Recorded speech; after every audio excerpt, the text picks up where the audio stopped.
Welcome to the REDX podcast. We've got some good conversation for you. That's why we're 2 minutes late. It's because Michael and I were talking about what we're going to talk about, and I'm pretty excited. Michael Hellickson, welcome finally to the REDX podcast. Oh, I'm super glad to be here, Curtis. It's been too long. I freaking miss you. And man, let's freaking crush this. Let's get some people some serious value, stuff they can implement right now. That's what this podcast is all about. We bring amazing people like you. And we want, this was born in the pandemic and COVID. We started doing a lot more episodes. And the whole point was, what do you got to do right now to get business now? And not investing in your business in the future, although we are talking more and more about stuff like that as the pandemic seems to normalize. But it's all about bringing tangible, tactical things you can do right now. So for our viewers, let us know where you're tuning in from. We always like to see that. And I'm going to, while we're talking, pull up so I can see your comments here. I want to be able to ask questions as you go. So whether you're tuning in on our website, on Facebook, on the multiple different places where we stream this thing, welcome, and we appreciate your time. So again, let us know where you're coming from. And again, ask your questions. I will interrupt Michael as he's talking and ask your questions to him. It's totally okay. I'm married with 2 kids. I'm used to being interrupted. It's no big deal. That's right. All right. So, Michael, why don't you first, because we have a wide variety of listeners, new agents, veteran agents. Why don't you start with a little bit about who you are, about ClubWealth and where that was kind of born from, and give us a little bit of background here. So I'm a believer that if you want to climb to the top of Mount Everest, you need a guide who's been to the top of Mount Everest before, right? So there's nothing worse in this industry than all these people that want to sell you advice that have never even sold a freaking house. And so I agree with you. It's important to state where the credibility comes from. Why in the world would anybody want to hear anything I have to say? Well, I'll tell you, I sold real estate for just over 20 years. I'm actually in my 30th year in the industry now, which is crazy. He started when he was 9. I was 18. I'm 40. Right. I was 18. It'll be 9 years in March. I'm sorry, 30 years in March. You got 9 stuck in my head. But I built and grew the #1 team in the country. We were very small in terms of number of agents. We only had 16 agents on our team, but we were very consistently closing 120 to 180 transactions a month. Had 750 listings in active and pending status at one point in time. A lot of people would say, "Oh, but that was all REO." No, it wasn't. Only about half that was REO. The rest of it was retail. And we had a very wait, hold on. Yeah. 120 to 190 a month. Yeah, a month. Yeah, well, 180 was a big month for us. 120 was a small month for us. So yeah, and that would be closings. So okay, all right, we'll keep going. That's not bad. We'll keep listening. Right? Yeah, that's pretty good. Right. And that was back when nobody was doing that, right? And we, at that following year, we sold our business in 2011. If I hadn't sold the business, we'd have been over 3,000 transactions that next year.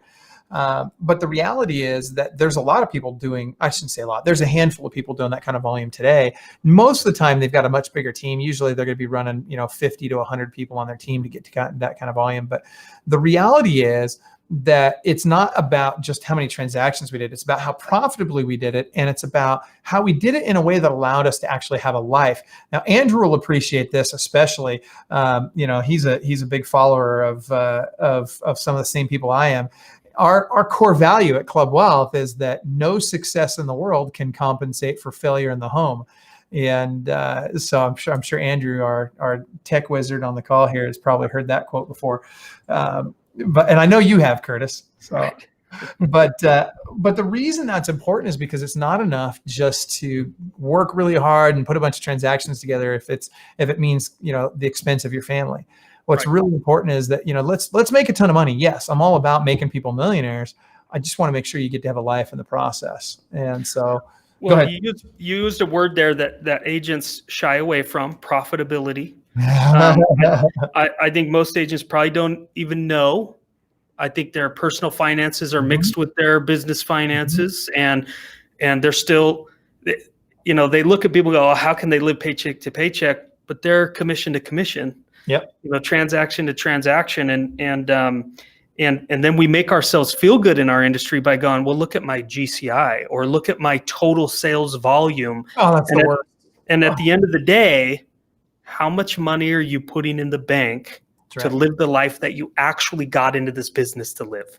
Right? Well, here's a couple of things to consider. Number one, we call it club wealth, not club gross, right? So we never talk in terms of volume ever, because volume always sounds better than it is. So I wish I could just get every agent on the planet to just stop talking about volume. I don't care what your volume is. How many transactions did you close? What was that in gross commission income? And more importantly, what was your net profitability? Now, a KPI that you want to look at, if you're not sure if you're making enough in real estate right now, or if you're handling your finances properly, check your bank account and tell me, do you have 6 to 12 months worth of expenses in the bank at all times and zero debt other than your real estate debt? And when I say real estate, I'm talking about your house, rental properties, that kind of thing. Go ahead. Well, my thing is I think there's people. I was trying to make sure I didn't offend somebody. So I don't. I'll do that for you. I don't mean to offend the industry, and because it's not an industry, but there are people, when you say, do you have 6 to 12 months of expenses? There are people that don't even understand the expenses to know if they have 6 to 12 months, especially business expense, right? Yep. Well, and what you do, it's really simple, right? You just look at the last 3 years. What did you pay taxes on in the last 3 years? That'll tell you what you're, based on the difference between your gross and what you paid taxes on. That'll tell you what your expenses were on your business side. Then you've got to look at how much money did you save up in those last 3 years, and that'll tell you how much you're spending on the personal side. And so now you know what your expenses are for reals, right? Without guessing and the reality is, whatever you've done in the last 3 years, that's probably going to continue unless you make some drastic changes today. And that's where, as we start getting into this conversation, I know, you and I kind of wanted to take this conversation in a very similar direction. I want to help you guys make more money today. I want to help you guys set aside more money for tomorrow. I want to help you get to a point where you can, and no, this is not a pitch for a particular brokerage. So I'm going to stop you right there, but I do want you all to be able to develop residual income cash flow or passive cash flow sources. For me, that's rental properties, right? For you, it might be something else. But at the end of the day, you need to develop enough passive income to support your lifestyle so that you can choose whether or not you work. And so what do we need to do to get there? I think that's the really big question right now is, what is it going to take to truly get there? And the first thing I want you to do is I want you to write the word goals down. And then I want you to take that and I want you to circle that word goals on your paper. And I want you to stick a line through it. Just cross it right out. And then next to it, I want you to write habits. And here's why. Goals suck. Habits are better, right? I mean, think about this. You can set all the goals in the world, but if you don't change your habits, you're not going to reach your goals. Your goals are just going to be goals. They're going to be dreams, hopes, things that you'd like to accomplish. But if you don't develop the right habits, you're not going to get where you want to get. And so many people right now are trying to write a check for business. It's no wonder they're going broke. It's no wonder people can't afford in the best market we've had. I mean, this is the crazy thing.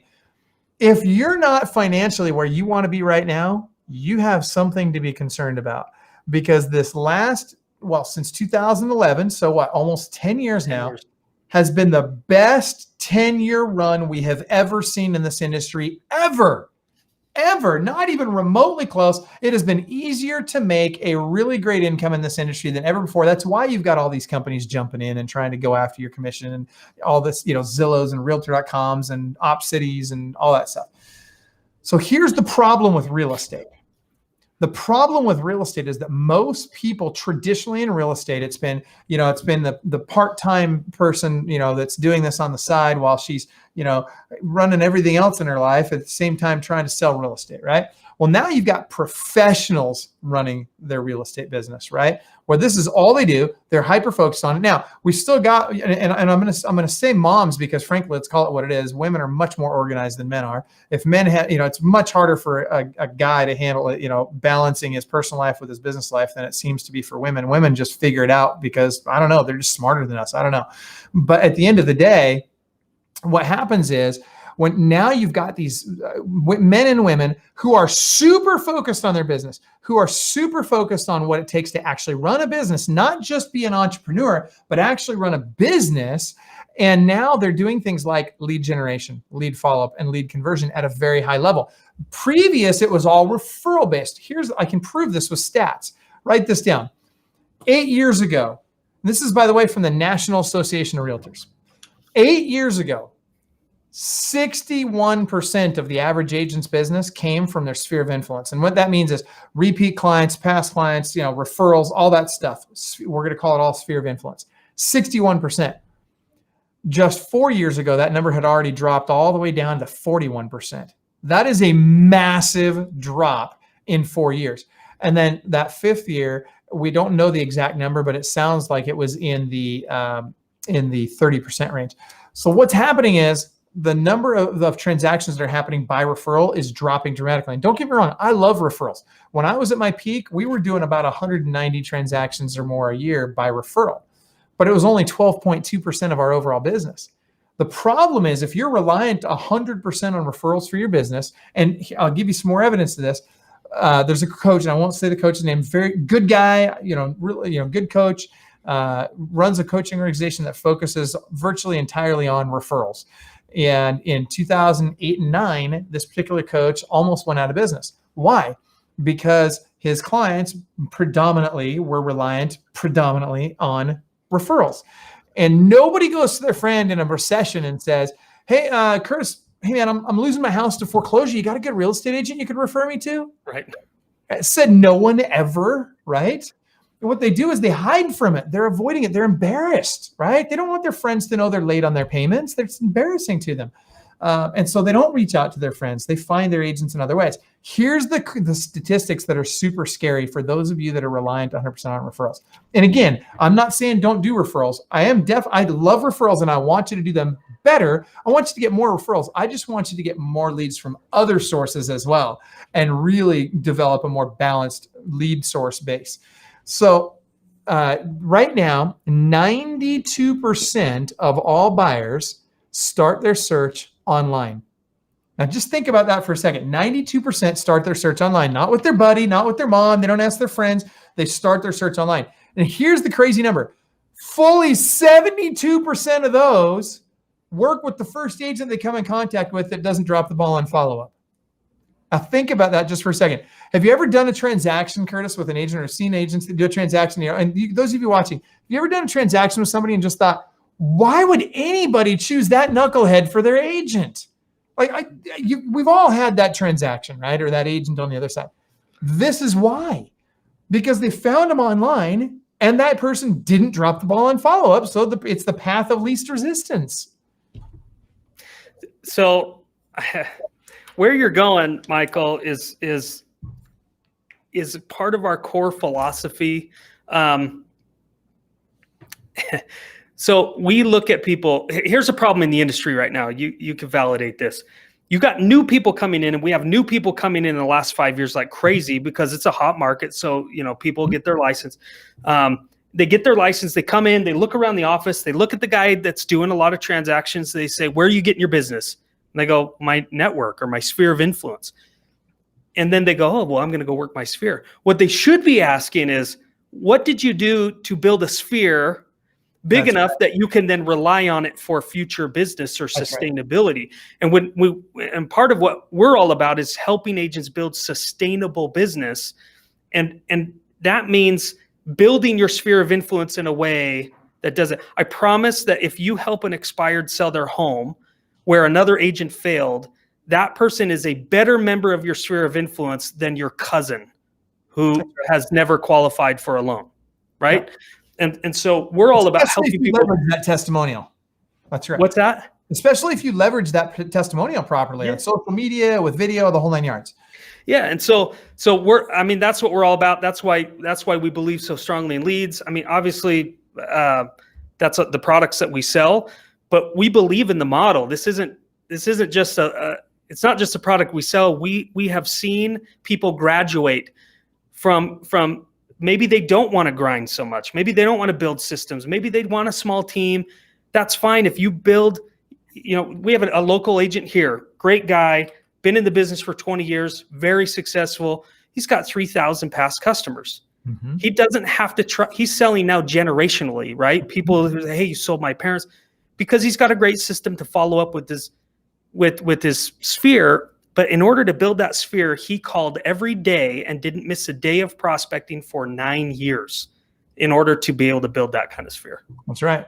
See, that's what people don't understand. The work precedes the reward. And so you have to go out and you have to put the work in. Now, look, I'll be transparent. The last, 15 years of my career, I didn't have to call FSBOs or expireds or cold calls. Why? Because I did a lot of that my first 5 years and crushed it and built a massive database. And then I also brought in all these other lead sources. Now, this is something else you've got to be careful of. And we talk about this a lot. There's over 2,000 lead sources in real estate today. That's a pretty scary number. Think about that for just a second.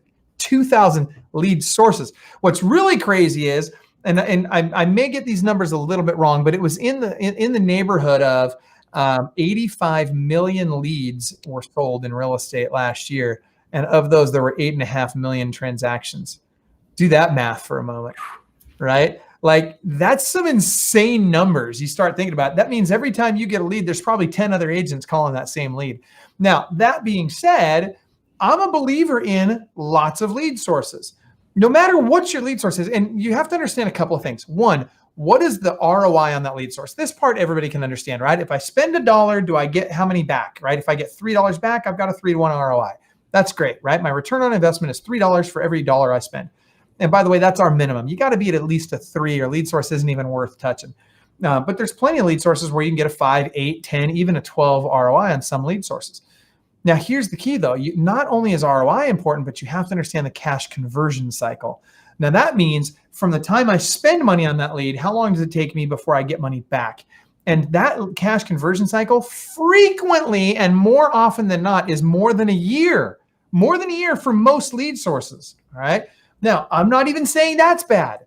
What's really interesting is the higher the ROI usually means the longer the cash conversion cycle. Now, if I want a shorter cash conversion cycle, I'm paying more for the lead. For example, like on Zillow or Realtor.com lead or something, those types of lead, or a referral from a relocation company. Those tend to be very short cash conversion cycle, but very low ROI. So I don't make as much money on those leads. Whereas, okay, I'm calling FSBOs and expireds. Those, what's interesting about those is they take a lot more of my time. So let's back up. I'll get back to this. Pause it right there. There's chasing business and there's attracting business. Calling FSBOs, expireds, cold calls, all that kind of stuff, that's chasing business. Guess what? Until you have enough of a pipeline built, you're going to have to chase business. And oh, by the way, until you have more money than time, you're better off doing things that don't cost a lot of money, that just take some of your time, that now bring business to you, that you can now turn into dollars, that you can now leverage into other things as well, like all this other stuff. But the worst thing you can do is when you have no money, start going out and buying leads, because you don't even know what to do with that lead if you just go out and buy it. So this is where people get trapped all the time. Now, let's talk about the cash conversion cycle on a FSBO and expired, those types of things. Those tend to be a very short cash conversion cycle, right? If I've already had my home on the market, I'm probably going to put it back on the market right away, more often than not. And that means that if I get the right agent, they give me the right advice, they get me to price it right and all that, I should be able to get it sold fairly quickly, which is a pretty fast cash conversion cycle. Much faster than a Realtor.com or a Zillow lead or something like that. Much faster. Now, also what's really nice is that's also happens to be a very high ROI lead, right? Because it's my time that it costs, not my money. Now, regardless of what kind of lead it is, whether it's a referral, Zillow, Facebook, pay-per-click, expired, doesn't matter. Any type of lead, every single lead out there, you have to do something with. So the first, there's 3 habits that you have to get really good at. You have to master these 3 habits if you want to really get well off in real estate. Number 1 is lead generation. All right. Can I just interrupt you real quick and let the listeners know, when you have a coach that starts with a list and says first, get your pens out, start writing down, because he's going to give you a blueprint of something you can implement right now. And that's the whole point of why we do these podcasts is he's about to drop a gold nugget here that is an actual plan that you can implement in your business. So step number 1. Super simple. Okay, first step in the process is lead generation. I don't care how great your service is. Mother Teresa delivered great service, but she had to have leads. Now, fortunately, there were tons of sick people it was really, her lead generation was way easier than yours, all right? You are going to have to put some effort into lead generation, much more than Mother Teresa did. And I don't care how great your product is. If people don't know about it, your service or your product, they're not going to buy it. So you've got to get an abundance of leads coming in all the time from lots of different sources. Next, let's just assume, and by the way, Curtis, I can give you some lead sources later. We can talk about that later. If you guys want to get some of my top lead sources, let me know and I'll get them to you. Great. Just to validate what you're saying is we did a study and we looked at the different habits, back to goals and habits. We looked at the different habits of agents who made $250,000 a year versus those that made about $70,000 a year. And the ones that made 250, one of the key distinctions was they went after twice as many lead sources, twice as many different leads as the agents who only made $70,000. That's right. And you guys, it's a numbers game, right? Real estate is very simply, it's a numbers game. So let's just assume for a moment that I've got my lead generation really well dialed in. All the leads in the world coming in don't mean a thing if I don't develop the second habit, which is lead follow-up. Now, I'll tell you that as an agent, I don't mean this arrogantly. Please don't misunderstand when I say this, but I will tell you as an agent myself, not counting my team, not counting REO, I was very, very consistently listing 50 to 75 homes a month. And I would do that working 12 days a month, very consistently. I mean, for years.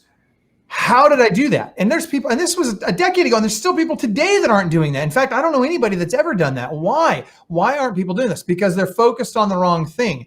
If they're focused at all, they're focused on the wrong thing. Most people just lack focus in general, and they don't have the discipline to stay consistent with their plan.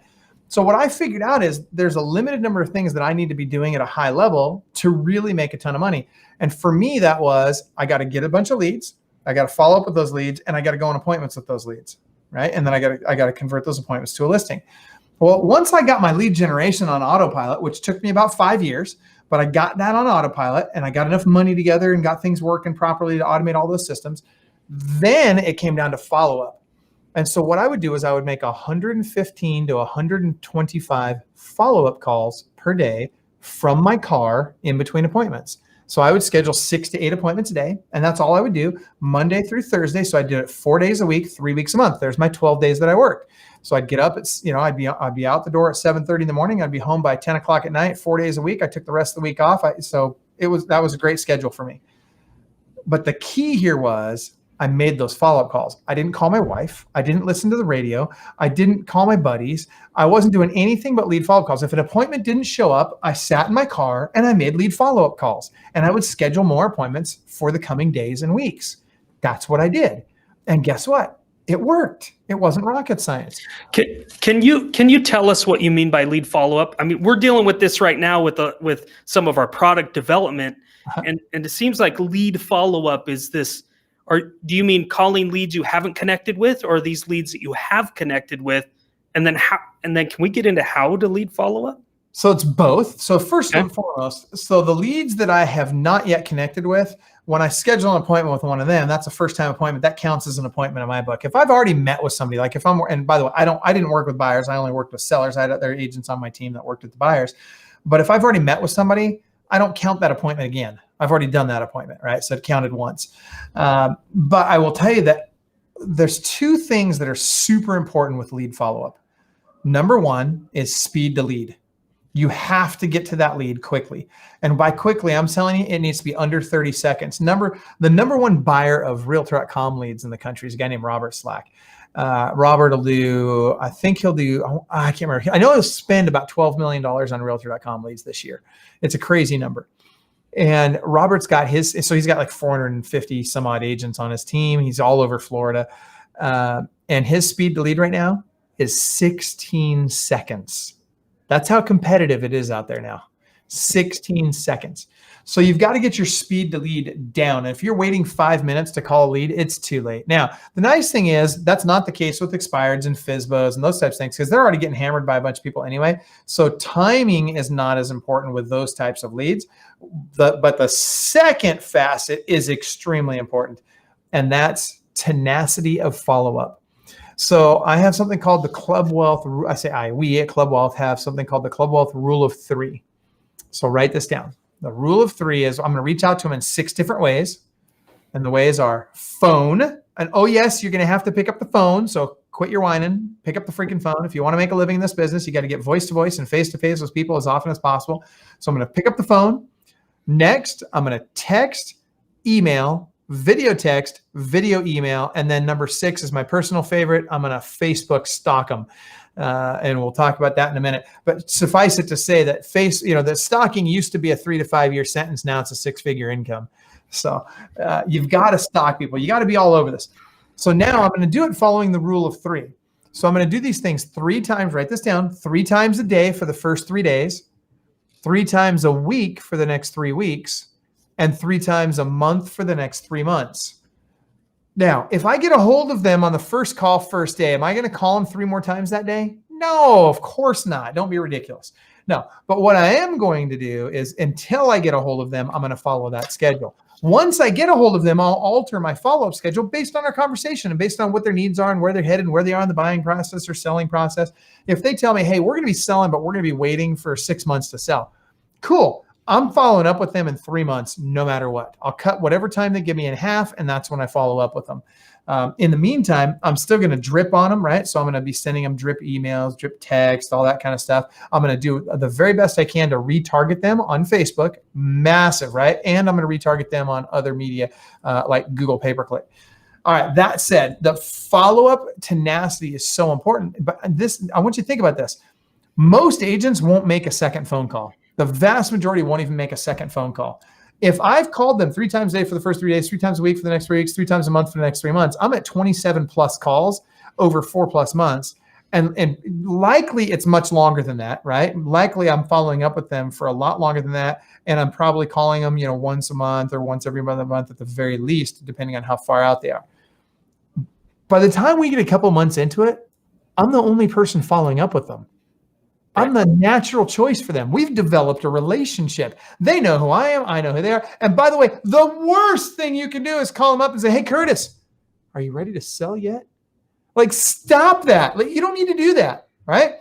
Let me give you the best follow-up script on the planet. You guys want to make a ton of money next year or this year or just at all? Write this down. Best follow-up script on the planet. Hey, Curtis, I just wanted to make sure I'm not dropping the ball on my end. That's all you say. I just want to make sure I'm not dropping the ball on my end. And here's what they say almost every time. Oh, no. It's not you. It's me. It's like that girl in high school, right, Curtis? I never had that experience, Michael. Well, I did. Apparently a lot. So, but you get what I'm saying, right? I mean, it's super simple, right? You got to flip the script. Instead of being that sleazy salesperson that just wants to get a sale, you need to be the servant who cares, right? And when you can reposition yourself that way, it's a very different conversation. And now I can follow up with them for 4, 5, 6 months, and they're happy to get my call. Hey, how are you, Michael? It's been forever. Oh, yeah. I just wanted to check in, make sure I'm not dropping the ball in my head. Oh, you're not dropping the ball. We were just thinking about getting that thing on the market here in a couple months. Do you think you could come by in September? That'd be great. Let's do that. Literally, that's how the conversations go. But let's go back to the first 3 days, because that's what we're getting some questions about. Nice. And I have a question about is those first 3 days. Again, you want me to follow up 3 times in one day. Give me an example of that. All right. So first and foremost, let's say I get a lead from any source, right? And they filled out something online or whatever. I'm going to follow up with that person. And if they don't call, so I'm going to pick up the phone. I'm going to dial their number. They don't answer the phone. I'm not going to leave a voicemail. Most people would leave a voicemail at this point. I don't leave a voicemail. I'm going to hang up the phone and I'm going to call them back immediately. And then if they don't pick up the phone again, I'm still not going to leave a voicemail. Instead, I'm going to send them a 3-word magic text message. And by the way, I'm going to give you 2 text messages that if you do them in the right order, if you follow what I'm saying here, you will get 83% of the people to connect with you on the first day. You ready for this? Ready. 83%. This is a game changer. I'm telling you, it's huge. So first and foremost, I want you to remember if you get a call from me from a number you don't recognize and they don't leave a message, and let's just assume for a second that like Curtis here has 6 kids, right? So And dude, we'll have that conversation later. There's ways to prevent that, brother. I'm just saying. Like, dude, your poor wife. Take it easy. All right. So that said, with somebody that's got kids gets that call, they don't recognize the number. The person doesn't leave they don't leave a message, and then they hang up and they call back again. You don't answer again. Then they hang up and still don't leave a message. You're going through your mind. You're like, man, what is going on? Who is this person, right? Then I'm going to have you send this 3-word text message, and this is really going to get mom and dad stirring. So the message is simply, is this Curtis, or whatever name they registered with? Is this whatever their name is? And what they're going to respond with almost every time is, yes, who is this? Right. Almost every time. And this next response, these next 3 words are going to freak them out, and they will pick up your call. All you say at this point is, calling you now. And what's going through their mind is, oh my gosh, one of my kids is either in jail or in the hospital, depending on which kid it is, or maybe even both, right? So they're freaking out. They're taking the call because that's exactly what a nurse or a doctor or a police officer would do. They're not going to give you details over a text message. They're going to get on the phone with you, right? So, and nowhere in here are we saying, hey, I'm a cop or a fire. We're not misleading anybody, so don't go there. Go ahead. What are you going to say, Curtis? No, go ahead. Dude, this works almost every time. It's 83%. Yeah, my question is how many people are then disappointed when you tell them who you are? Perfect. Well, I mean, if they're in my case personally, they're just disappointed when they see me. Apparently, I have a great face for radio. But that said, when you get on the phone with them, it's not that they're disappointed. What will happen is a lot of times they'll pick up the phone and they'll be like, let me rephrase, a lot of times. Once in a while, they might say something like, oh my gosh, you had me freaked out. I thought something was going on with my kids. And here's your response. Oh my gosh, Curtis, I am so sorry. I didn't mean to freak you out at all. I just wanted to make sure I wasn't dropping the ball on my end. You applied on one of our websites. You had asked information about this house, whatever. I noticed that you were selling your house. I just wanted to make sure I wasn't dropping the ball on my end. And I want to make sure I took the best care of you I possibly can. Right. Literally, that's your whole approach. And it's not a script. It's an attitude, right? It's just, right. It's how you approach the situation. And it's coming from a place of contribution and authenticity. When you do that, nobody's mad, right? They're totally, and by the way, if they are, next, who cares? Move on. Right. So, anyway, so that's super important. So that first day, you should be able to get a hold of 83% of them by following that guideline. So go ahead. Did you have another question, or can I keep going? I was going to move on to step number. I have some questions about step number 1, but I want to get through 3 and then we'll go back and answer some questions. Sounds good. Okay. So step number 2 is follow up.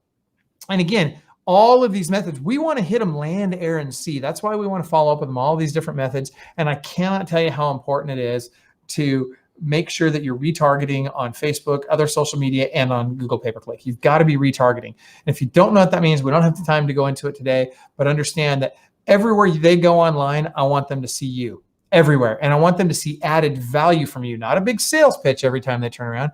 Added value. Give them information they can use that would be valuable to them with no thought of anything in return for you, so that they're constantly clicking and saying, man, that Susie, she really knows what she's doing. When we get ready to sell, honey, we need to call her, right? Without it being a pitch. All right. So step 1 is lead generation, or habit number 1 is lead generation. Habit number 2 is lead follow-up. And habit number 3 is lead conversion. Now you guys are going to love this.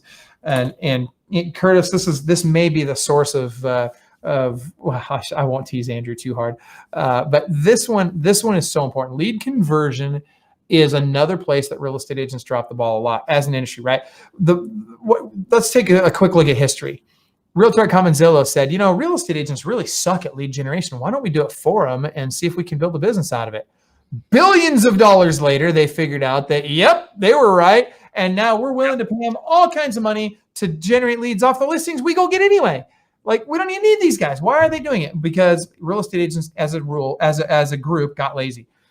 The only thing they figured out that real estate agents sucked at worse than lead generation was lead follow-up. Enter OpCity and Zillow Concierge. And so they started doing that. And we're just all too willing to pay them 35% there. And by the way, wait till they get to saturation. They'll be charging 45%. Mark my words. It's not going to stop at 35. They'll just keep ratcheting it up until you're an employee. All right. That said, let's take it to the next level. Next thing is lead conversion. The only thing that we're equally as bad at as lead generation and lead follow-up is lead conversion. Why? Because we're afraid to ask for the sale. Because real estate agents, even if they do ask for a sale, and so few do, but and watch this. If you think you ask for the sale, then tell me right now, type into your chat right now, what is the line that you use consistently to ask for their business? Type it into your screen. I'll bet most people don't type it in because you don't have one. Why don't you have one? Because you're not practicing this, because you don't understand how important it is.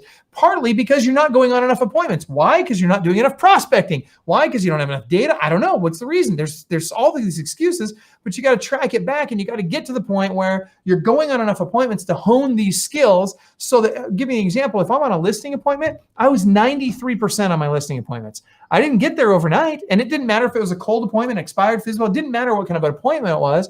I would get 93% of the appointments I went on. Why? Because I practiced my skill. And I'll tell you, I was more successful on Thursdays than I was on Mondays. Every week. I would never fail. If I missed one, I missed it on Monday morning.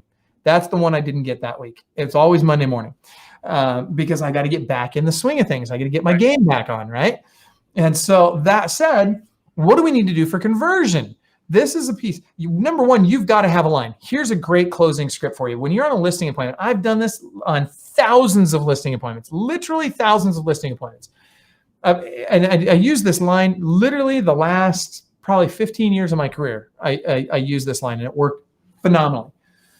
So I get them, I get everything they need. I've answered all their questions because I have a 44-point listing appointment checklist that I follow. Maybe we can do it. We should do a webinar on that one day. Next time we do one, let's do the listing appointment checklist, because man, that one's rock solid. But I had this 44-point listing appointment checklist I would follow, and it answered all their concerns before they could bring them up, right? So by the time I get to the end, they got nothing left, right? I've already resolved all their concerns ahead of time. So now I get to the end, and I just look them in the eye. I use an NLP technique, which is neuro-linguistic programming. Curtis, I know you're a fan, and it works very well.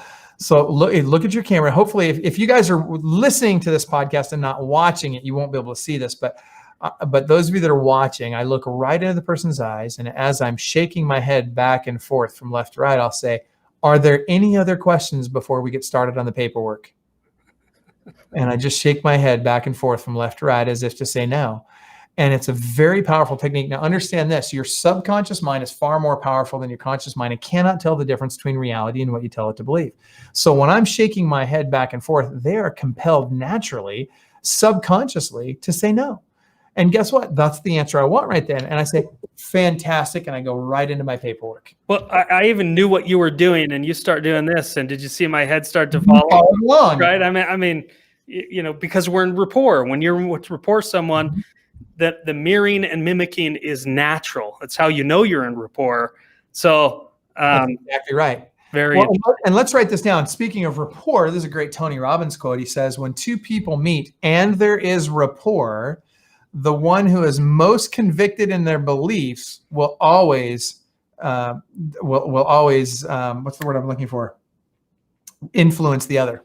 Right. Yeah. And that's literally, it's totally true. So when I'm in that appointment, and I'm obviously very convicted in my beliefs, I believe my message. And by the way, that's the starting point. If you're not confident, if you don't believe you're the best choice for them, don't bother going on the listing appointment, send somebody else, right? Like if you want to get that listing, you got to believe in your heart of hearts that you're the best option for them, no matter who you're competing against.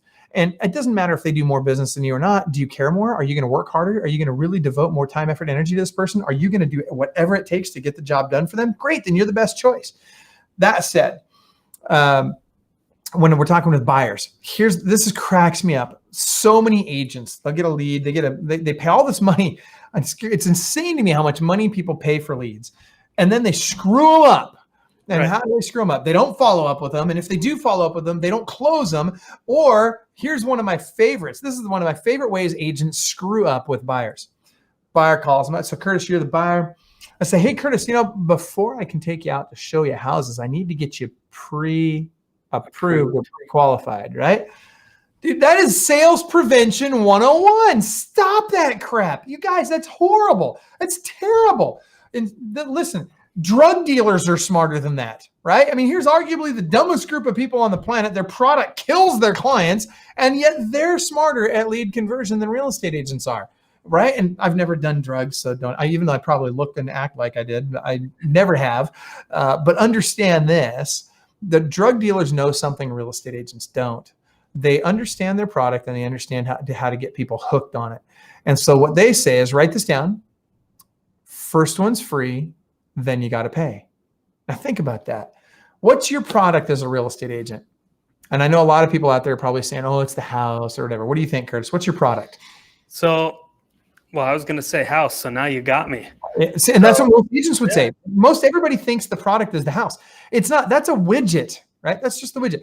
Your product is you. You're the product, right? So we need to sell I don't give a rip what house they buy. They can buy any house, and as long as they buy it for me, I'm getting paid. So I'm the product, not the house. So how do I get them hooked on me? First one's free, then you got to pay, right? So I'll show anybody a house once. You got a post, you want to go look at it? Great, let's go. Because here's what I can take. Curtis, let me ask you this. Do you sell better face-to-face or over the phone? Face-to-face every time. Every time. And everybody does. So how do we get face-to-face with them? So I want to give them that taste for free. Let them experience me face-to-face. And guess what? They're going to get into rapport with me and they're going to want to use me. Now we can go into buyer agency agreements and all that kind of stuff, but forgetting all that, at the very root of it all, you have to build that rapport. And it's so much easier to do that face-to-face. And here's the next objection we get from the agents. Oh, but Michael, I can't go meet face-to-face with them because I'm in Southern California and we're on lockdown. We can't, or wherever it happens to be, right? Then get face-to-face on video. That's the next best thing. But find a freaking way, right? Yep. There's always a way.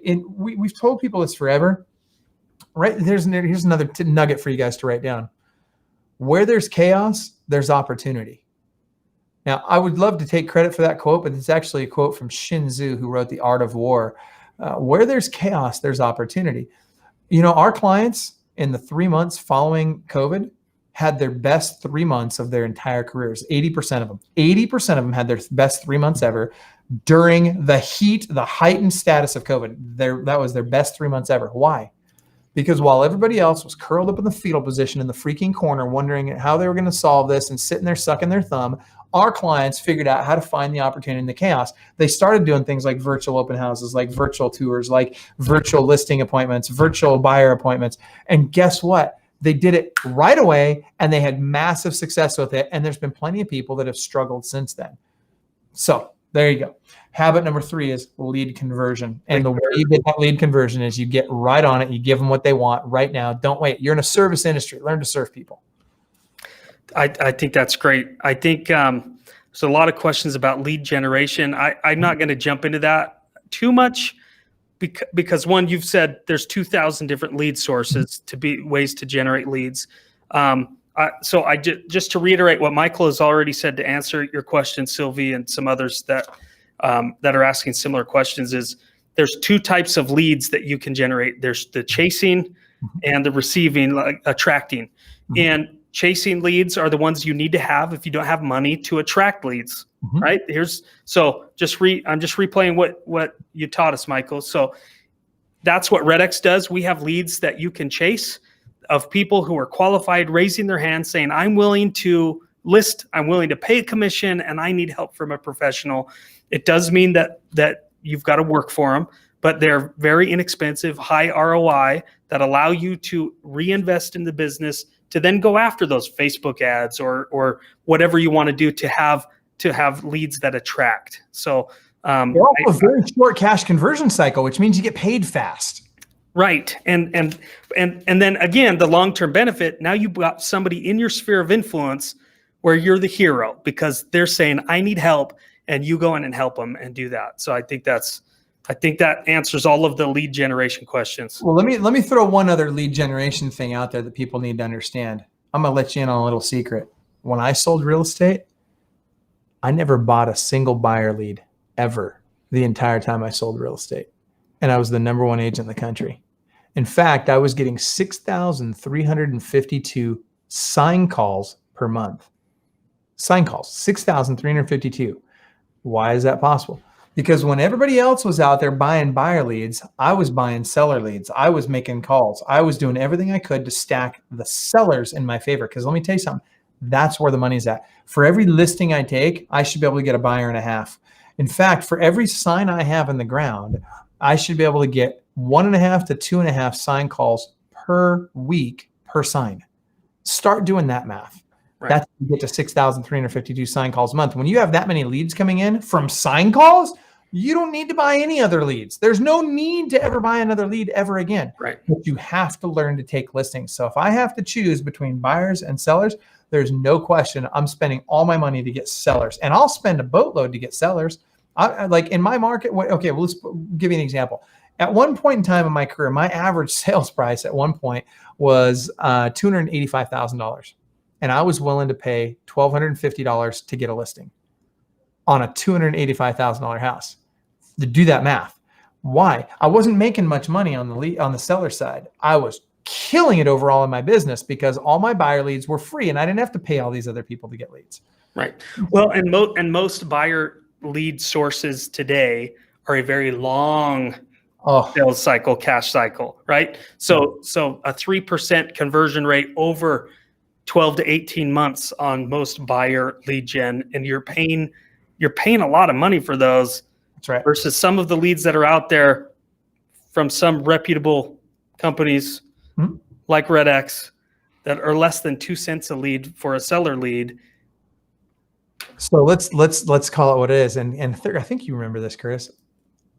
When I was selling real estate, I was a REDX client. Amen. I used the REDX. Yep. That's what I did when I was calling FSBOs and expired. Since this was the early part of my career, my first 5 years, guess what? One of the things that helped me get that past that first 5 years and transition from chasing to attracting was the REDX. Now, you guys, I wouldn't say that if I didn't believe in them today as well. It's a great product, and this isn't designed to be a sales pitch for REDX, obviously. But here's the reality. We'll take it though. Well, but here's the thing. You need something. And there's several different products that do similar things, the REDX and all this. I can tell you that you guys have always consistently been there. You've always had consistently great data. You've always had a consistently great system. It works. You've got access to all the MLSs. You don't need to overcomplicate this, you guys. And by the way, it's consistently been affordable. You guys have maintained affordability through thick and thin in this industry. And there's people that have used you guys for 20 years that are going to probably use it for the rest of their lives. Right. And it's not a bad idea for them to do so. It's a good move for them. So that said, you guys, again, if you can't afford, well, let me back up. Even if you can, just because you can afford to buy leads doesn't mean you should. All right. Now, I'll say this. There's a ceiling. There's only so many people you can call in a day. Right? There's only so many leads so many times you can dial the phone in a day. One of the advantages of REDX is the dialer. Obviously, that helps a ton. Beyond that, though, you're still going to hit a ceiling at some point where you can only make so many calls a day. This is why you got to start setting your money aside. Let me tell you what's about to happen in this industry. I'm going to let you in a little secret that probably nobody will tell you. In 2007, this is exactly what happened in 2007. In 2007, I had saved up a boatload of money, right? And everybody else in the industry, or not everybody, but a lot of people in the industry were struggling as the market shifted and we transitioned from a seller's market to a buyer's market, which is going to happen again, right? We're coming up to that time again very soon. We don't know how soon. Nobody's got a crystal ball, but it's coming. And when it happens, here's what's going to happen. Agents are going to start dumping lead sources because they can't afford it anymore, because they're going to start going broke because they're living paycheck to paycheck. And not only that, because they've been used to buying leads, they've lost the skill of picking up the phone and having a conversation with somebody and developing rapport and getting an appointment. They lost that skill in this process. So they're not going to know how to do that. Now, I'm even talking about team leaders here, right? So these team leaders are going to stop paying for these leads. And all of a sudden now, they're not going to have the leads they need to support their agents. So a couple of things happen. The price of the leads come down. This just happened when COVID hit. Realtor.com and Zillow started issuing discounts like crazy. You know what we did? We told all our clients, go buy them up. I had tons of our coaches and clients. We had just over 80 coaches at ClubWealth. I had one coach, Coach Craig, perfect example. Coach Craig followed my advice, did it the day I told him to do it. He ran out. He contacted, I think it was Realtor.com. It might have been Zillow, but I think it was Realtor.com. Went out. He cut his spend by 30% and increased his lead flow by 20%. let me tell you, this is coming again, and it's going to be even bigger when it comes. And it's not going to just be on buyer lead sources. It's going to be every lead source in the business. All of a sudden, these discounts are going to be out there. When you're sitting on a pot of cash, you go buy that stuff up cheap. And what happens is those agents that are on these teams that are reliant on the leads their team provides them, they're no longer getting them now. Where are they going to go? You're the one that's got all the leads. Guess where they're going to go? And then here's what happens next. All of a sudden now the team leader can't afford to pay the assistant. And so all the best assistants become available and you start grabbing them up too. That's how massive teams are built. And when they do it right, they last a long, long time. Some of the biggest teams in the country right now were built that way. Like I know you're buddies with Chris Heller, for example. Chris did the same thing. You know, Chris used to be the CEO of Keller Williams. He's now with Ojo. Well, actually, he's with several companies right now that are all kind of related. But long story short, the guys like us, that's what we did. And we had very, very successful businesses that lasted decades. You can do it too. You just got to be ready when it happens. Start saving some money. Right. Well, and in order to get that money, start finding a lead source that is high ROI, short cash cycle. That's right. And affordable. So Absolutely. Look, we could talk for ever, but we want to keep things. We want to go out on a high, Costanza out kind of thing. So Costanza out. So, you want to leave on a high. So look, I want to do two things. One, I want to thank you, Michael, for the information that you shared today. And I want you to be able to tell people they obviously want more, and you've got a lot of great stuff out there. I know you give a lot of great information away. How can they get more of what you're talking about? So with the lead sources, I'll tell you what, we've got 109 lead sources that we recommend to our clients. And I'll give you guys, well, if you're watching this live, normally I give 17 of my best lead sources. But what I'll do is, since you guys are watching live, those of you that do this right now, I'll give you 31 of my top lead sources. What you do is you grab your phone and you're going to send a text message to this following number. You're going to send the words ClubWealth, 2 words, ClubWealth. Send those 2 words to 727-287-5993. Again, it's 727-287-5993. Send that text right now while we're live, and I'll give you 31 of the lead sources. If you wait until you're just listening to this recorded, or rather, I'll still give you the 17. But I like to encourage fast action. Now, in addition to that, I would recommend, after you get those lead sources, I'd also recommend jump on our website and go to our blog. So we do a lot of topics like, how do I hold a massive open house, particularly post-COVID, right? How do I do that? How do I get 50 to 75, 150 people out to an open house and convert at a high level and do it in a COVID safe way? Well, we got an hour-long blog post, an hour-long video on exactly how to do it. You can download the checklist for free, and we don't charge for any of that. So jump on the website, get that kind of stuff for free. It's all on our blog. But in the meantime, if you don't have it already, and I wasn't asked to say this, but I'm just going to be transparent. Everybody, I don't care where you're at in your business, you can afford the REDX, and all you need is a little bit of time and the discipline to get up and first thing every morning, pick up the freaking phone, get in REDX. I used to have to do it with 2 headsets on. Remember those days, Curtis? I literally had to I was dialing over here and I was dialing over there, and it was crazy. And the REDX makes that so much simpler. Go get the REDX and plan on, and if it was me, if I was brand new in the business today, I would plan on 4 hours a day, every day. And I would do it from 8 o'clock in the morning till noon every single day. I would be dialing the phone and I would set my appointments, and I would make sure that no matter what, I would not stop my day until I got my 3 appointments every day.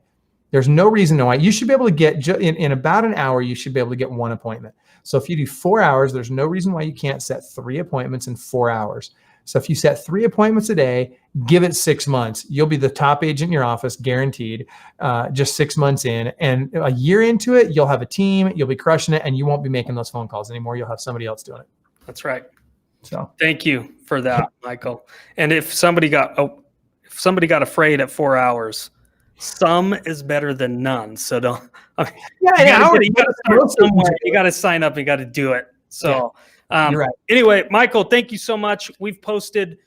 So just to clarify, ClubWealth, 2 words with a space, or 1 word together? 2 words. Club space wealth. Okay. So we'll post that into the comments for people. We posted your website in there. Michael, thank you so much for the time that you spent with us today. And everybody else, thank you for joining in. If you have more questions, the conversation will continue in two places. On our Facebook group, the Elite Prospecting Group, on our customer forum, forum.theredx.com. Or you can always, I'm sure Michael has all kinds of community stuff built into what they're doing. So jump on their website, ask your questions, and continue the conversation. Because if you don't take action from what you've learned today, then you just wasted an hour of time. But if you take action, then I promise the ROI will be there. And we'll see you in our next podcast. Thank you so much for joining us. Right on. Thanks, Chris.